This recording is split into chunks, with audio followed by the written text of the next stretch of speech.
Hello, hello, and welcome to the Midlife Pilot Podcast. This is the podcast all about flight and flying in midlife and all of the things that go along with it.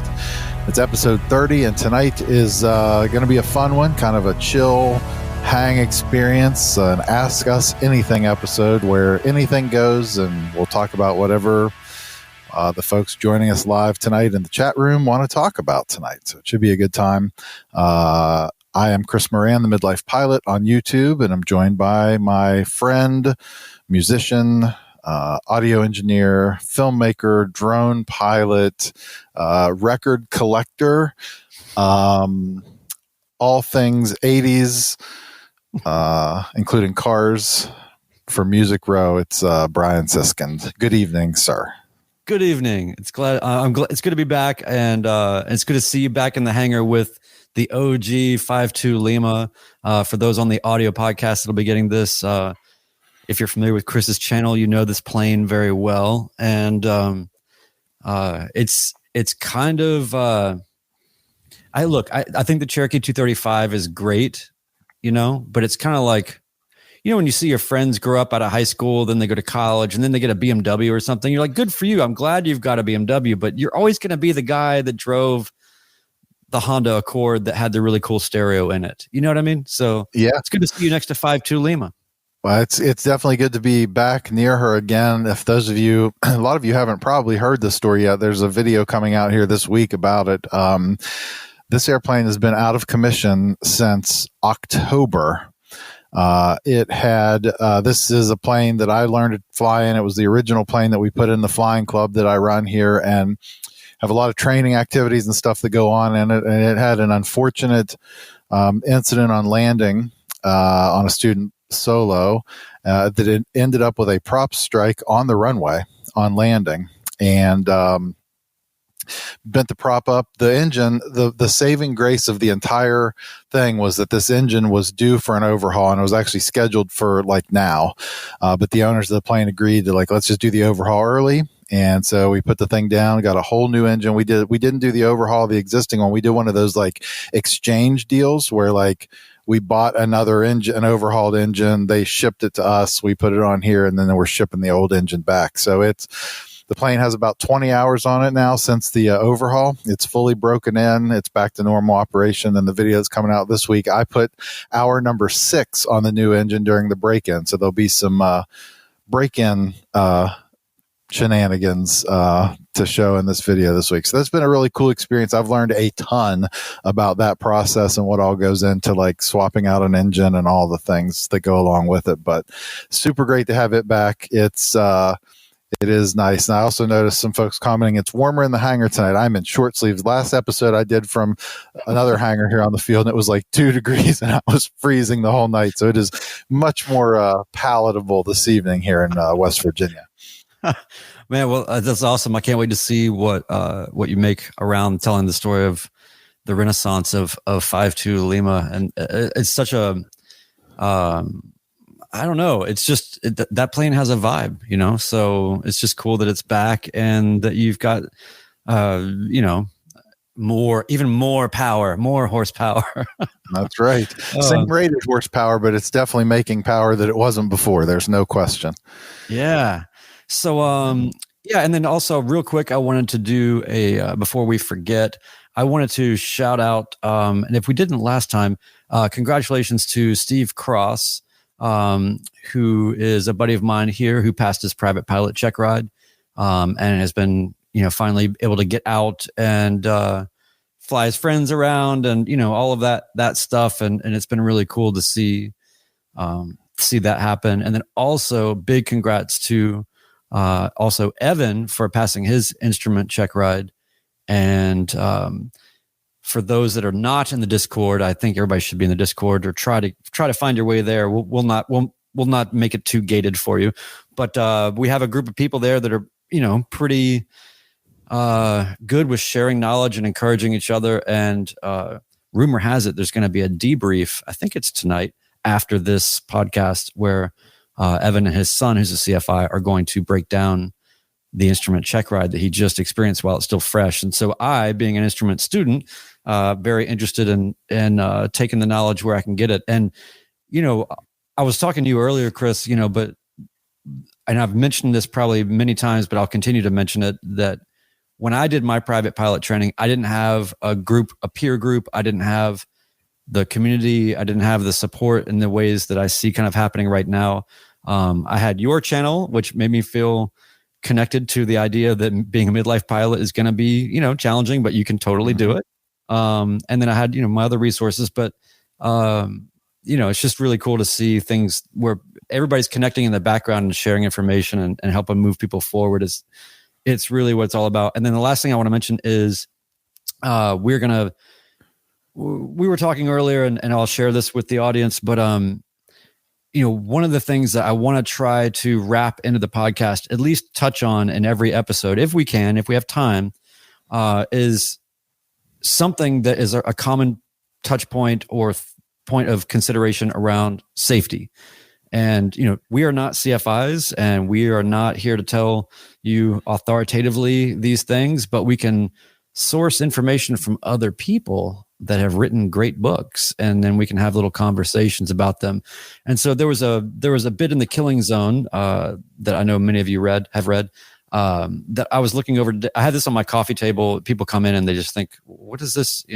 But that's uplifting. Yeah, let's go fly. So anyway, I just, I've read it twice all the way through, and then I still kind of pick it up and kind of randomly just glance, if I have a couple of minutes. I just always want to keep that stuff fresh.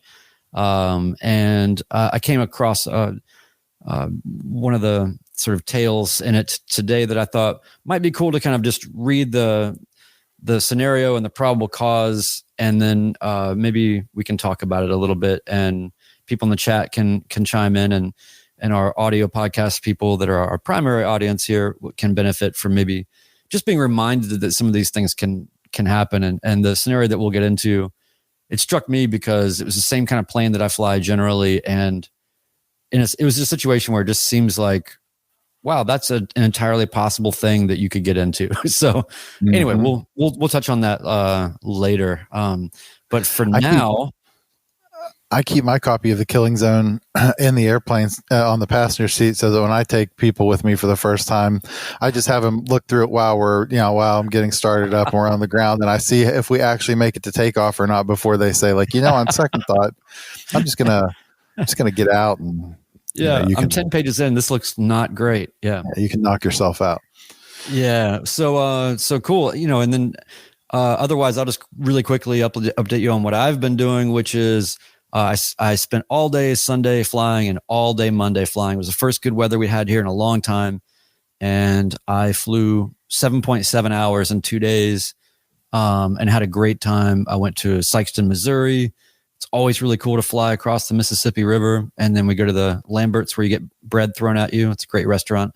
And then that was with a person that had never flown in a small plane before. So that was a really great thing. And then I came back and then did a night flight, or a sort of evening to night flight, with another friend that had never been in a small plane before. Did a little downtown scenic tour and all that. That was really special. And then Monday took another friend of mine up who had maybe been up in one plane a long time ago. And we went down to Alabama. I went to Guntersville, Alabama, which is 8 Alpha 1. Someplace I've been trying to go to for a while. Finally did. Beautiful waterfront, runway, beautiful approach.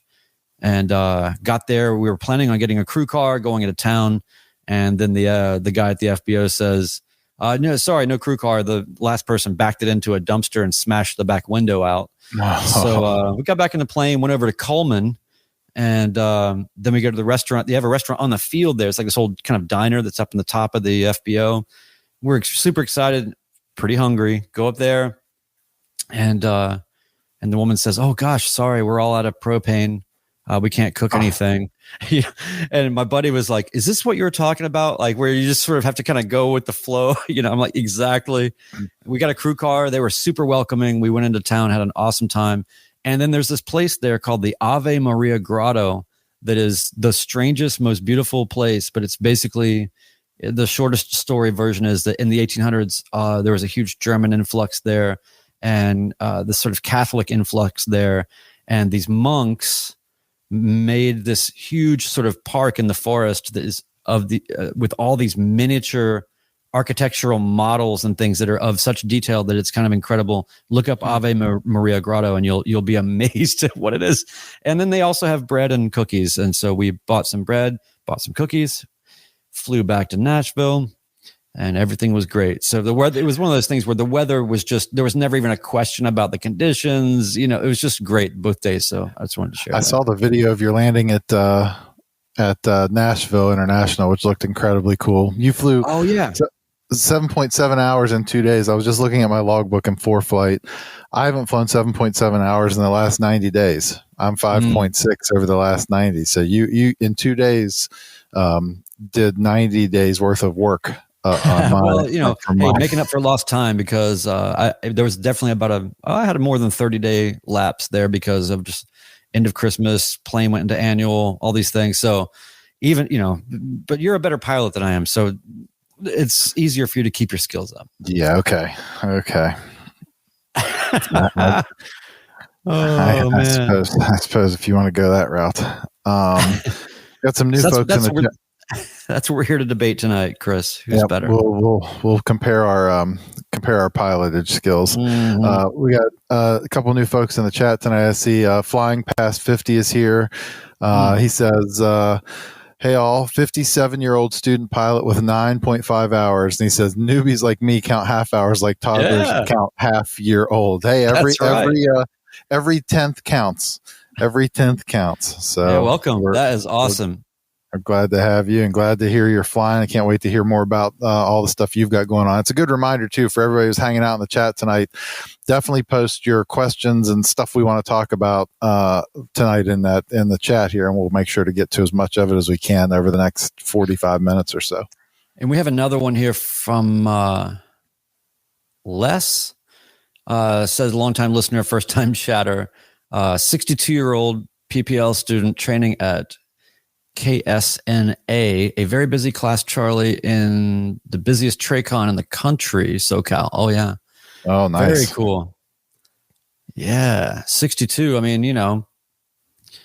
SNA, I've spent some quality time in the flight sim with Pilot Edge air traffic control at SNA. That's in their zone. And so I've done a bunch of simulator stuff in and around SNA online.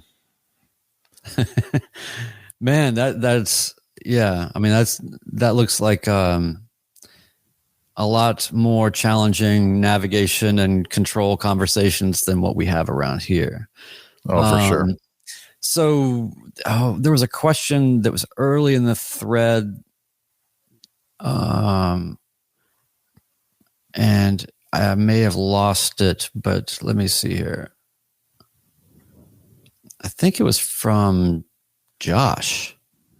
Yes. Yeah. Is it the one that just got reposted by Tedder? Fast forward 5 years. Yeah. Fast forward 5 years. Where do you want to be in your aviation life is the question. 5 years from now, where do you want to be in your aviation life? You go first while I think about it.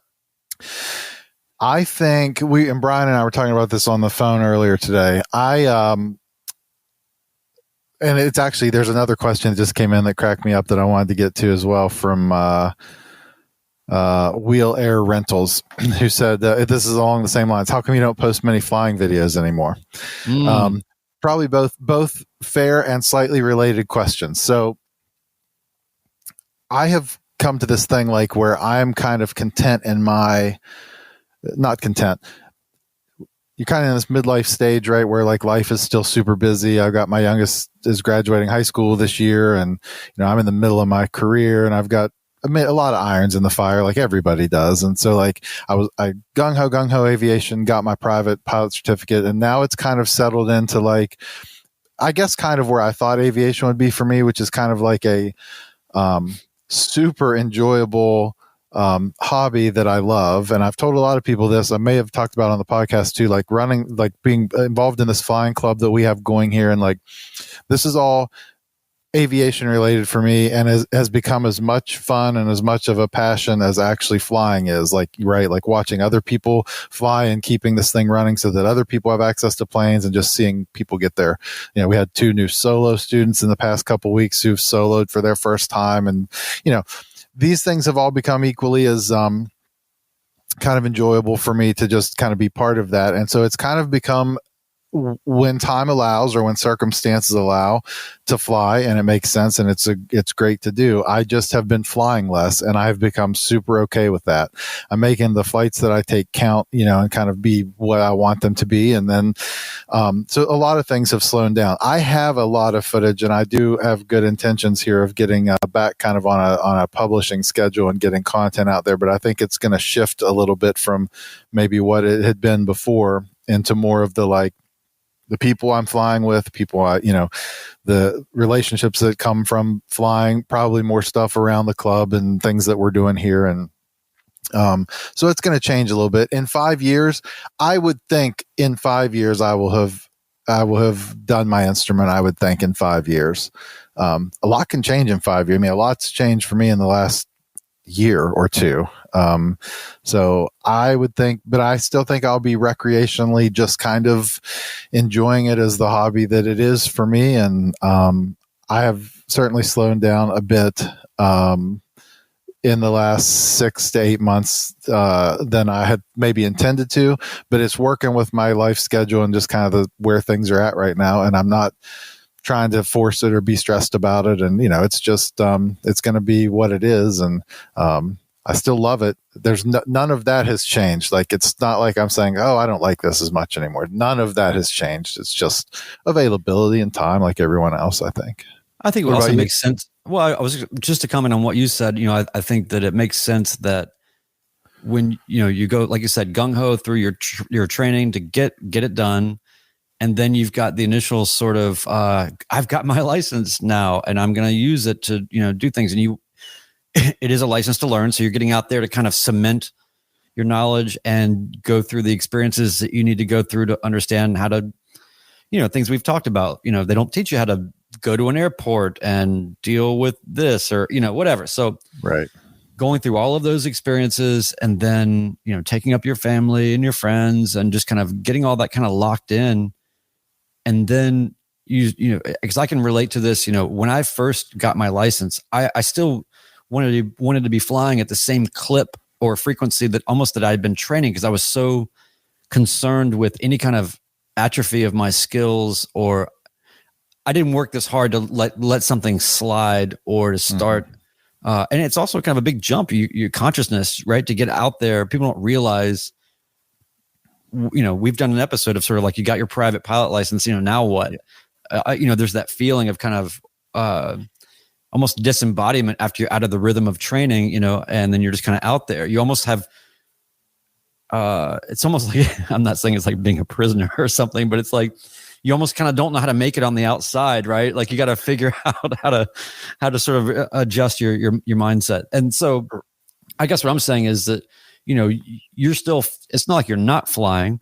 And when you do fly, you are being safe and you still feel proficient, and you're not getting outside of yourself or letting things atrophy to a point to where you're scaring yourself or losing your stick and rudder skills or decision making or anything like that. So, you know, I think it makes total sense that there's just kind of this kind of a denouement to the whole tale. That's right. And I think it's utilitarian in a way too, because I have been flying for work. I mean, I've been flying to go to places that I need to go for work. And, you know, I had an incident the last trip I took, had a coworker with me, lost an alternator in flight, had a diversion to Charlottesville. Like, all of these things were first.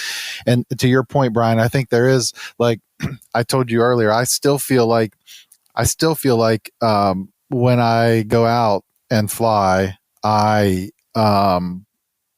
still am haven't lost the things. I haven't forgotten how to do the things. I'm still find myself making the right choices and doing things the right way, and still understand how things work. It's kind of like Scott Gleason just asked the same question. Do you get nervous when you've been away from flying, like your skills with the plane, etc.? So far, it hasn't happened for me. I haven't felt that when I've gone out again after a layoff and thought, well, shoot, I don't know what I'm doing. It hasn't. As much of that happens, even when you look, I'm flying 3 different airplanes now, a 150 and a 172 and the 235, and so they're all different in their own ways. It's as much as that every time you get in. I do find myself still having to check, like, wait, what are my speeds? I have to think, what are they in this plane again? Like, this is, oh yeah, and have to double check the checklists on, like, what are my speeds in this plane and what are my things? But no, I haven't got to that point yet where I felt like it's a problem. And, for Scott also, I'd like to say that, for what Chris is saying here, keep in mind, Chris, you were a person that was reasonably timid in your early training because you have a fully formed frontal lobe. and there were moments where that I think are very relatable for a lot of people, where it's like, hey man, I went out to the plane. I had every intention of soloing today and getting another solo hour. And I got all my stuff set up and I was all ready to go. And I just wasn't feeling it. And I just felt a little freaked out, or I don't know. I just had a weird mental block and I just decided not to fly, So you've gone from that to now being in a place of like, yeah, I can fly. I can not fly for a month and pick it back up. And it's, granted, like you're not going to do that. You're still going to have decision-making based in the idea that, okay, maybe this is not the thing. Like, I'm not going to go from not flying for 2 months or whatever to taking my family on a big trip and going to a lot of unfamiliar places, or I don't know. You know what I mean? Right. Like, exactly.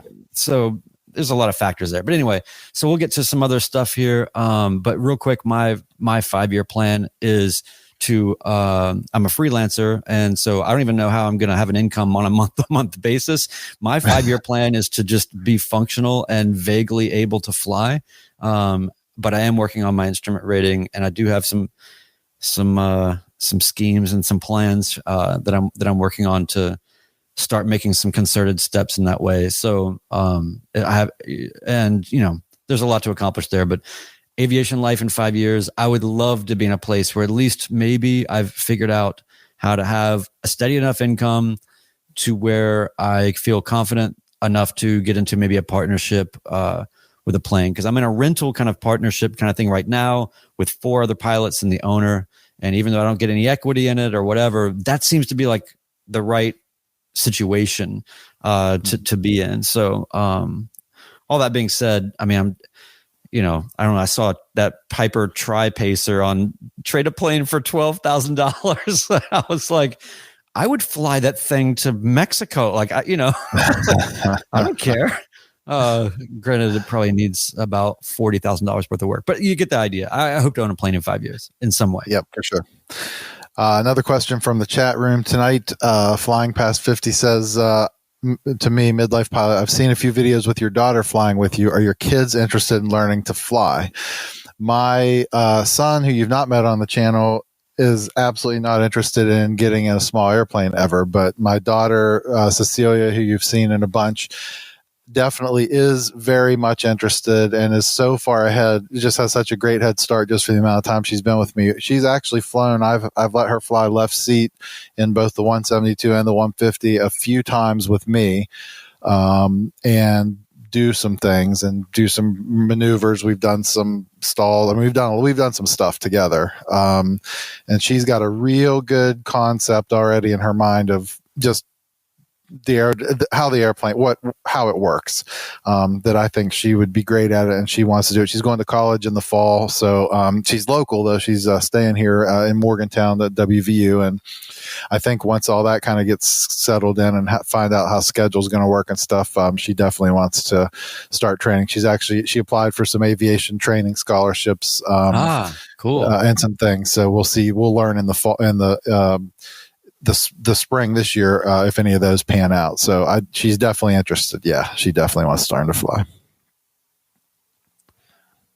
That is awesome. Yeah, I think that she's clearly a natural and kind of has she has the bug on some level. You can just tell. For sure. She's a natural to it. So cool. Now, maybe since we have a little bit of a break here or something, we got to find the other questions, but, I figure we'll do our little, I don't know what we're calling this, but it's like story time with Brian. Story time with Brian. You put your reading glasses on and like, that's slide them down your nose and like, yes. Look. I would show the pictures. And so, all right. So you guys, everybody listen to this and then, chime in with any thoughts you have, but this is a scenario that stuck out to me because, like I said, it's basically the same plane I am usually flying. So it's out of page 95 in the Killing Zone, and I'll make this quick while you guys are throwing in some other comments and questions and things. So South Lake Tahoe, California. The pilot began this takeoff from the beginning of the 8,544-foot runway. An air traffic controller observed the airplane, a Piper Cherokee 180, become airborne after rolling between 2,500 and 3,000 feet. Witnesses reported the airplane pitched up and down several times and was flying slowly as it climbed between 100 and 200 feet AGL. While still over the runway and out of ground effect, the airplane commenced a steep 45 to 90 degree left bank and crashed into a field 900 feet east of the runway. Wreckage and ground impact signatures were consistent with the aircraft having collided with the terrain while in an 80 degree left bank. No mechanical malfunctions.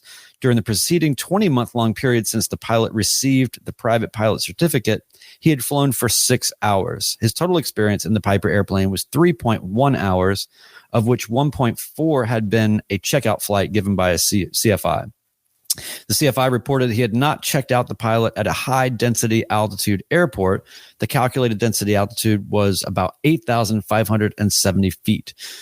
Probable cause: the pilot's failure to maintain adequate airspeed during initial climb under high density altitude weather conditions and a resulting inadvertent stall spin. Factors which contributed to the accident were the pilot's overconfidence in his personal ability and lack of experience flying the airplane. Overconfidence combined with lack of experience is a deadly mix. This airplane was not overweight, but the high elevation and hot July afternoon temperatures joined forces, and the wings, propeller, and engine were gasping for air and could not do what the pilot asked them to do. So, I don't know. When I read that, I just thought, you know how, like, okay, obviously, if I'm at a place where the density altitude is 8,000, whatever it was, I'm going to be paying attention to that. All that being said, especially when you're in training aircraft that are often 140 or 160 horsepower, even a 180 kind of feels like, like I've got some room to, play with here. And then, reasonable useful load and all that. I don't know. You just feel like it's a pretty decent powerful enough aircraft. 8,500 foot runway. You just feel, because what struck me about it was you kind of only think about getting off the ground if you're just at a glance considering all those things, but that climb rate is a lot more going on there. But anyway, I just thought, gosh, to be in a reasonably powered aircraft that is not overweight on an 8,500 foot runway, it seems, almost hard to imagine that would I don't know, without doing the calculations or really thinking about it.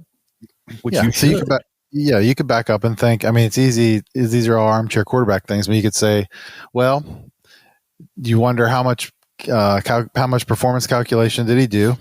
In terms of did he know? And I think I saw Ben Singer nailed it. If not off by this point, abort. Did he do his calculation? Right. Did he know what his ground run should have been? Did he lean appropriately for the altitude that you always get pounded in your training like mixture full rich for takeoff? Well, not at 8,000 feet.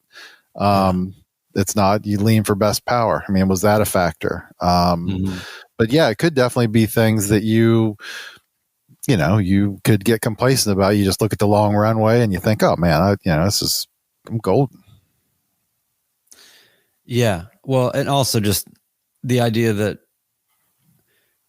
I think it's important for newer, we're all new, but I'm saying like really, really brand new certificated pilots to, especially when you get checked out in a new plane, do build up slowly as you're gaining experience, and don't do things that are new to you or new environments or new circumstances, too quickly. So yeah, there's a lot there. And the fact that he was in a bank, I don't know what the layout is there, or if there was some terrain or, something that he was looking at, but, the other thing obviously there is, if you're having a problem with power and you're already committed to the takeoff and you don't have any runway remaining, you better, it seems like straight and level as best as possible is going to be what you want to go for. So yeah, anyway, I just thought that was an interesting scenario to ponder. Cause, like I said, I fly a Cherokee 180. So what is everybody else saying here?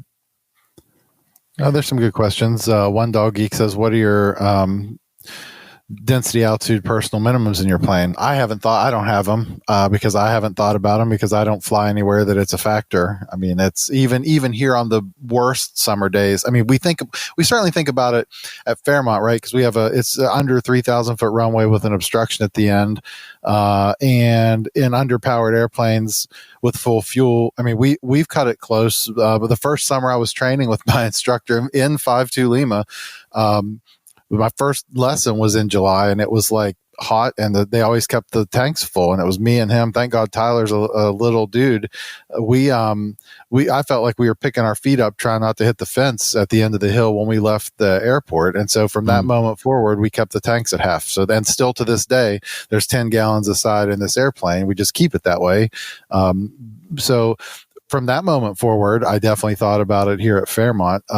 There hasn't been a case. I mean, I can't think of a time. I'll think about it in the summer and do my calculations here, but you do get a little spoiled. You move up to like the Cherokee 235, right? And we look at it here and go like, it wouldn't matter if it was 115 degrees. We would just be like, let's go. I mean, it feels like it would just get out of here. But our field elevation here is 1,000 feet, so it's really hard for it to get to a point where it's super super crazy. But that's a good question. I haven't thought about it much. So probably your case too, right, Brian? Because you're, yeah. I mean, I think this is not to say that you shouldn't think about these things. If you're just a renter, you should obviously think about these things.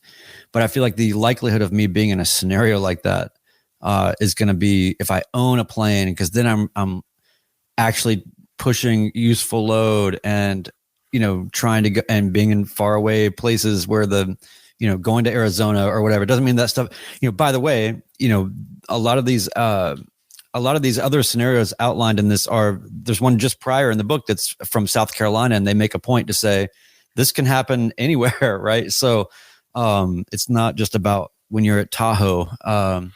Right. So yeah, I've never really had to think about it because I've just never been anywhere remotely close to loaded up. And I haven't been, doing super short runways, or I don't know. So I've never really been that concerned about it, but this is a reminder to sort of maybe come up with that. It's a good one. Yeah.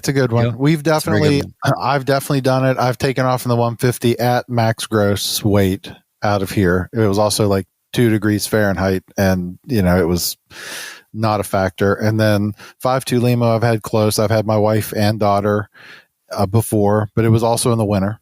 But I Stinky Weasel said in here, he won't fly this plane with his wife and kid beyond 75 degrees. At Clarksburg we would. I mean, I've had contingency plans actually where we were going to go somewhere.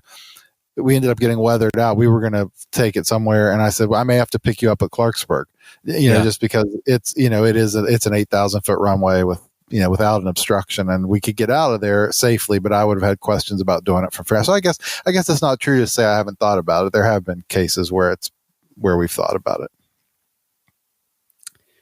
So Fly Sport says, what are your top learnings from the killing zone? Mine is it's always fuel and ADM of, hey, watch this.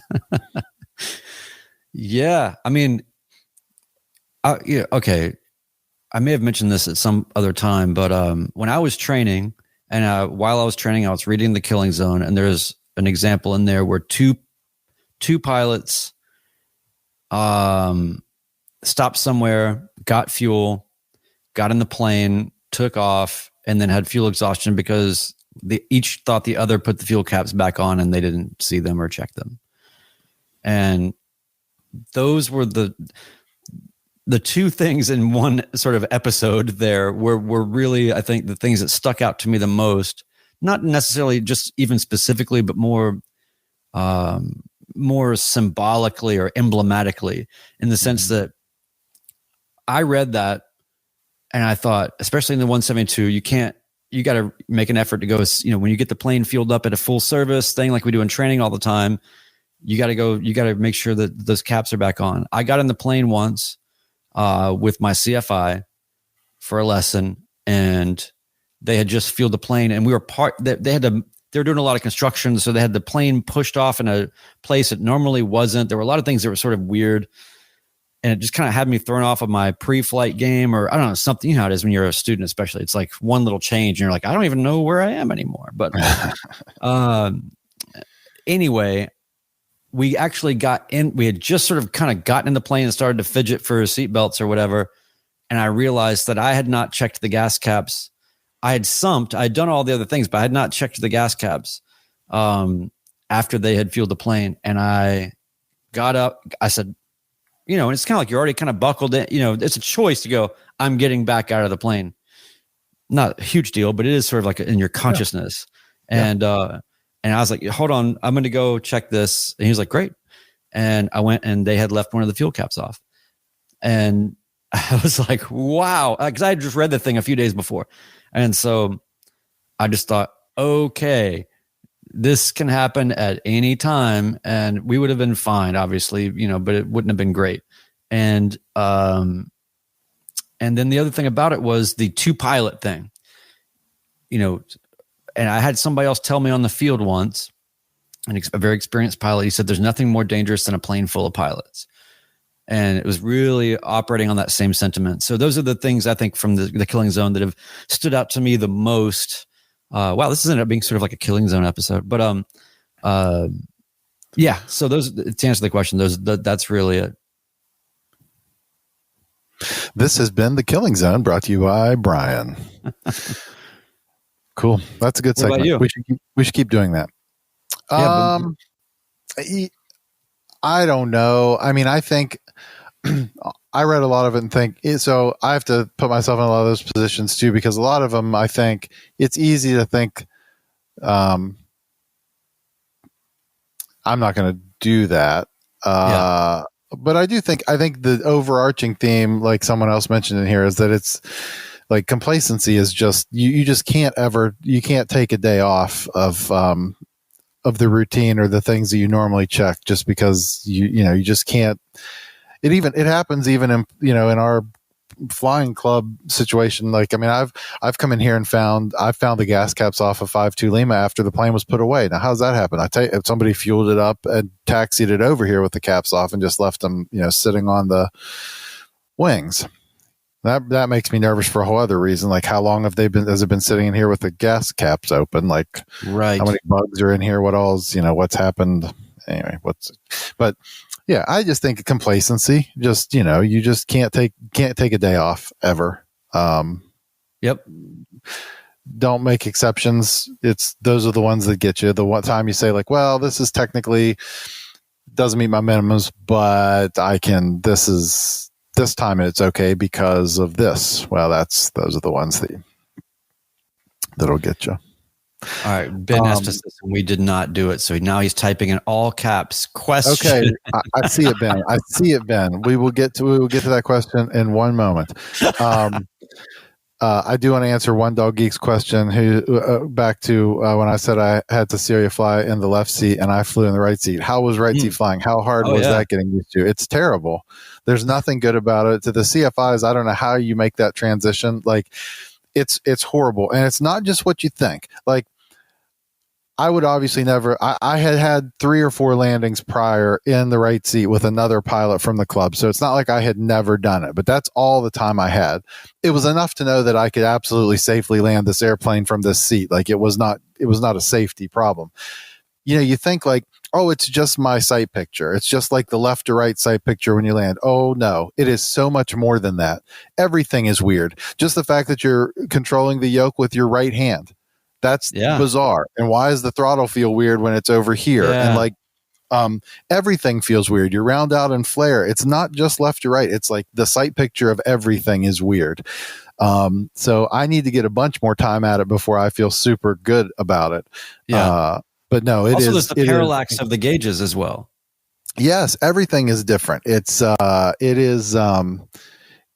good skill to have, probably, because there will be times where you'll want to fly with somebody else and somebody's got to sit in the right seat. So, you ought to get, when you're out with a pilot friend, I mean, that'd be a good thing for any of you guys to do. If you're out with other pilot friends, go do some pattern work where you trade off landings, and you always got somebody else in the left seat, a competent pilot that can help you out if you need it. But like, it's probably a good skill to have, to be able to fly from either seat and just feel comfortable in doing it. But it's worth it. But it's weird. It's like, feel like you've learned how to fly. Would you like to learn how to fly all over again? Exactly. You too can have the experience of learning how to fly all over again. Exactly. No, that sounds awesome. I'd like to try it. I mean, why not? Yeah, exactly. Good challenge. All right, you want to answer Ben's question? Oh yeah. Ben Singer, question: what are your lottery planes? So you win the lottery. What airplane are you buying? By the way, just side note, if everybody can see here, the way to get a question answered for sure is to type question in all caps. I don't think it's passive aggressive, but it's close, Ben. It's close. No. All right, go ahead. What do you got? It sounds funny. I'm sticking in these little planes. I'm probably staying in a 150 or 172. My whole thing, of course, I own a 235. Doesn't really fit my mission. It's great because we lease it to the club and it's working for the club. But like when it became obvious that my wife wasn't going to want to fly on trips and do a lot of those things, it kind of changed my perspective, I think, on what would be a good plane. I mean, I don't need a traveler, really. I need something I can hobby in, something I can operate for reasonably cheaply and that I'm comfortable in, that I enjoy flying. So pick one or pick two. I'm staying with the 172. I think is probably my plane. Now, okay, lottery 172 would be what? Like, would that be G1000 kind of thing, or like a brand new one that costs? I'd get a new one. Yeah, I'd get a new one. Yeah, I'd get a new one. You won the lottery, get a new one. Absolutely, I'd get a new one. The plush seats and they don't come with ashtrays anymore, but still. Yeah. So I think for me, I feel the same way. It's like, I mean, I've often said, like with cars, right? Every time I see somebody with like a supercar or an incredibly expensive car, all I do in my mind is think, how many old 80s Toyotas could I buy? This guy bought a Bentley. I could have bought, like a warehouse full of 80s Toyotas, and that would make me so much happier than having a Bentley. So I think in airplanes, it's kind of the same thing. Our friend Adam had a great idea. He said that, if he could buy a plane, that what would make sense to him to do is to get an early Cirrus that's all steam gauge. And I thought that's actually not a bad idea, but I'm not a Cirrus guy. I like the old school stuff. I like the just, looks like plane in the dictionary kind of stuff. I really, really love flying the Archer 180, and I feel like that is the sweet spot for me. It's a low wing. It's, reasonable fuel burn, reasonable useful load, all of that. I might say an Archer, but at the same time, I also, if I can buy more than one, I would get an Archer. Okay, I would buy three. I would get an Archer for like, that's like the Toyota Camry kind of thing. Then I would get a Cardinal. Oh, Cardinal. Okay. I changed my answer. I'm changing my answer. Yeah. Lose the struts. Right. And give me that view, and I don't know. I think the Cardinal itself is such a fascinating story, how they just got the engineers together and they said, make a better 172, and they did. It had some problems, but they kind of did. And then people were like, I don't know. It's like SM57 microphones or whatever the standard is for anything. People just go, well, that's the standard, and I don't feel comfortable moving beyond that. You can tell me it's better all day. I don't want better. I want the standard. So anyway, I would get a Cardinal, and that would be sort of, my aerial photography and videography plane. And then I would also have an Aero, and that would be my long flight, retractable, high performance kind of. So I'd have an Aero, a Cardinal, and an Archer. Okay. It's a good lineup. One Dog Geek asks, this is an interesting question, I think.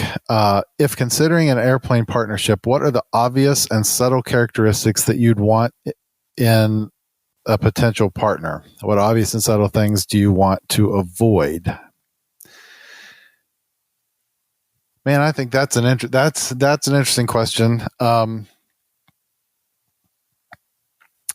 It depends, I guess, on how active. I mean, I guess it depends on a couple things. So we did ours kind of weird. There are two other partners in the plane that I own.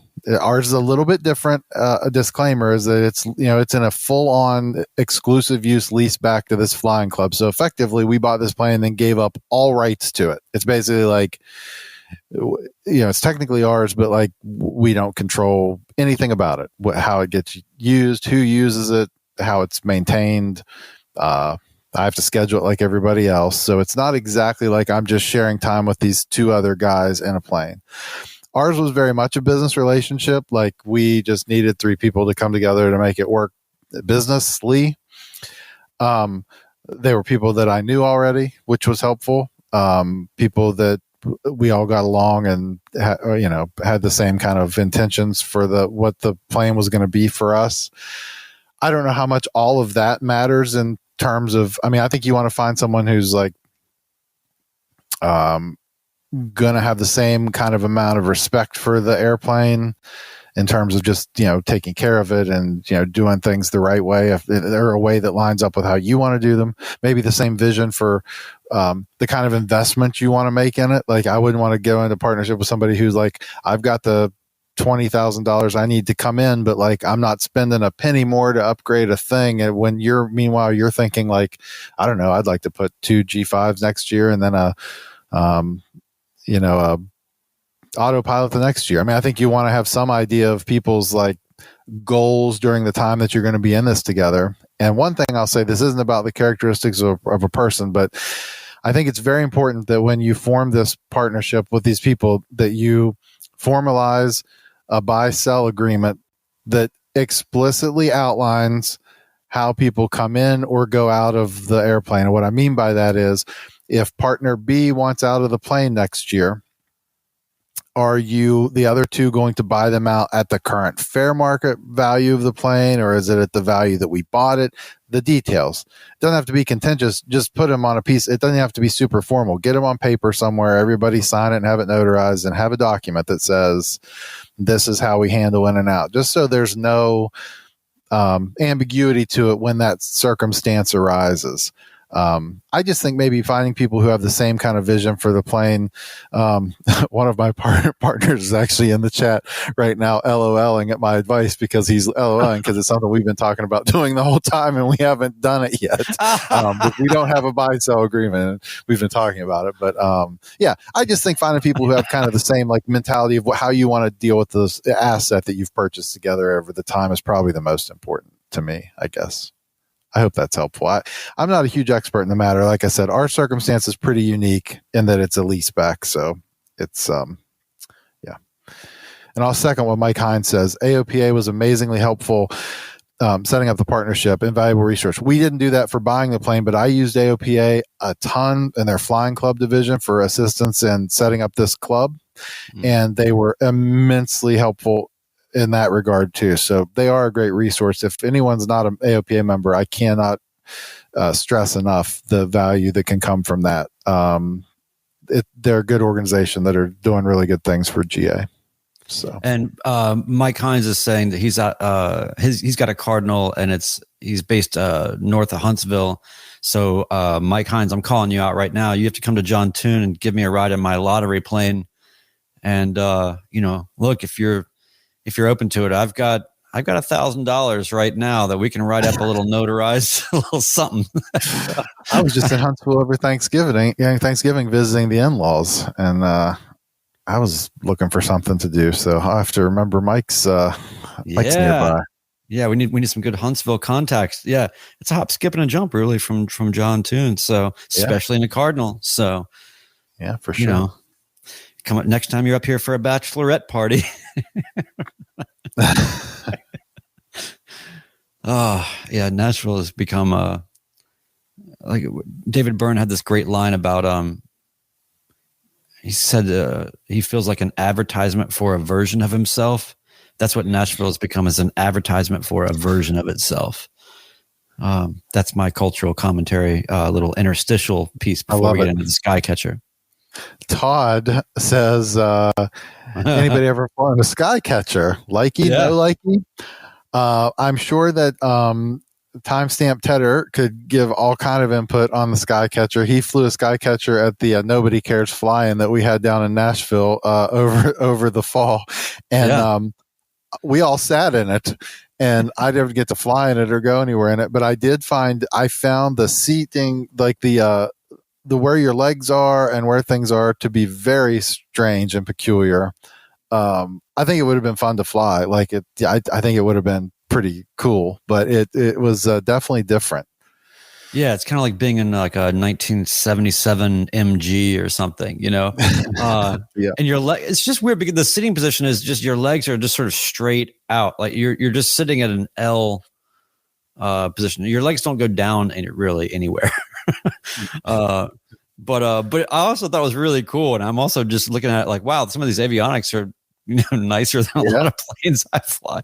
But but they're pretty rare, right? I guess Ted knows about this, but there's not that many of them, and I guess that's another one of the planes where they thought that would become the new sort of training airplane that everybody can manage to have, and it just never really fully took off.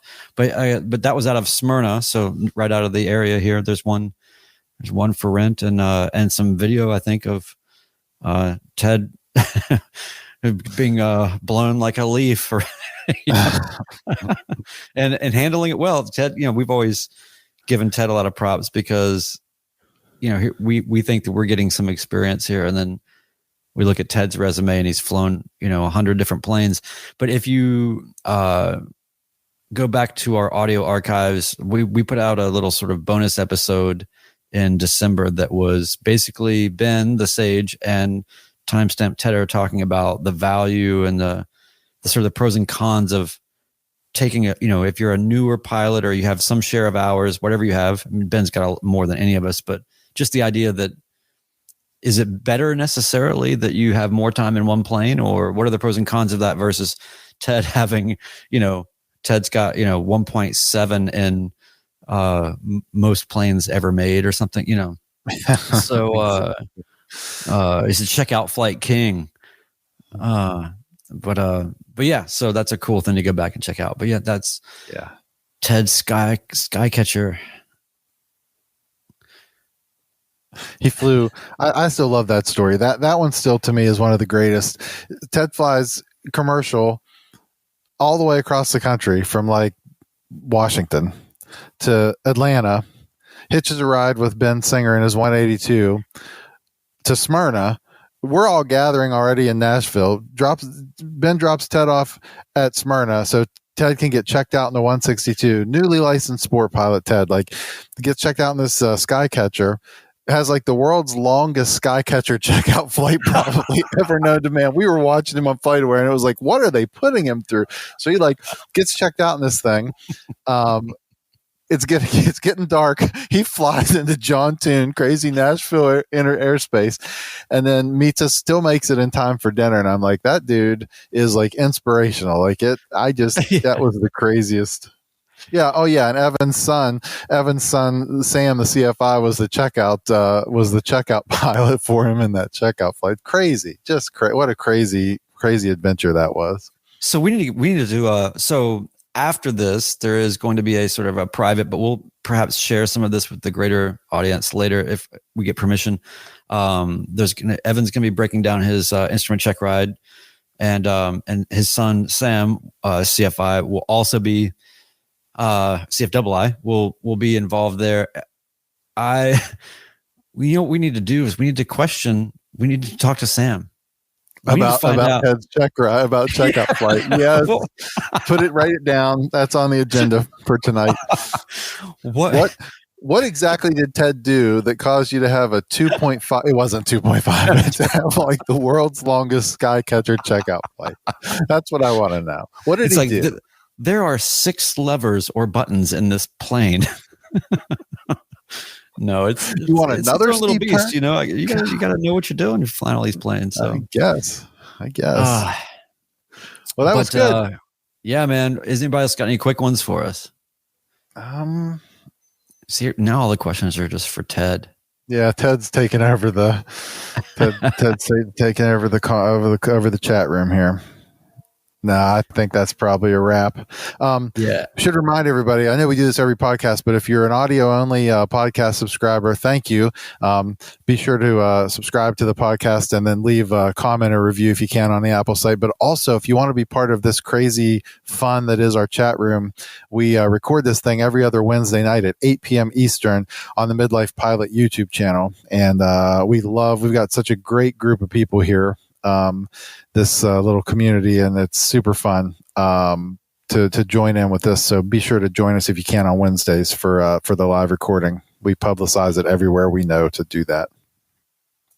Yeah, we're not exactly the best at promoting what we're doing, but we try. And then also, I don't know if you've noticed, but we are in the top 20 of aviation podcasts, and that includes some, pretty heavy hitters, that I've never heard of, and then some other heavy hitters that I have heard of. So let's just keep this thing going organically. Pretty awesome. Yeah, for sure. Well, let's wrap it up here. It was great podcasting with you. We'll be back in 2 weeks. We'll record again on March 1st. Wednesday, March 1st will be our next recording night, and topic to be determined. Stay tuned for that. We love the anticipation of never knowing what's coming up next.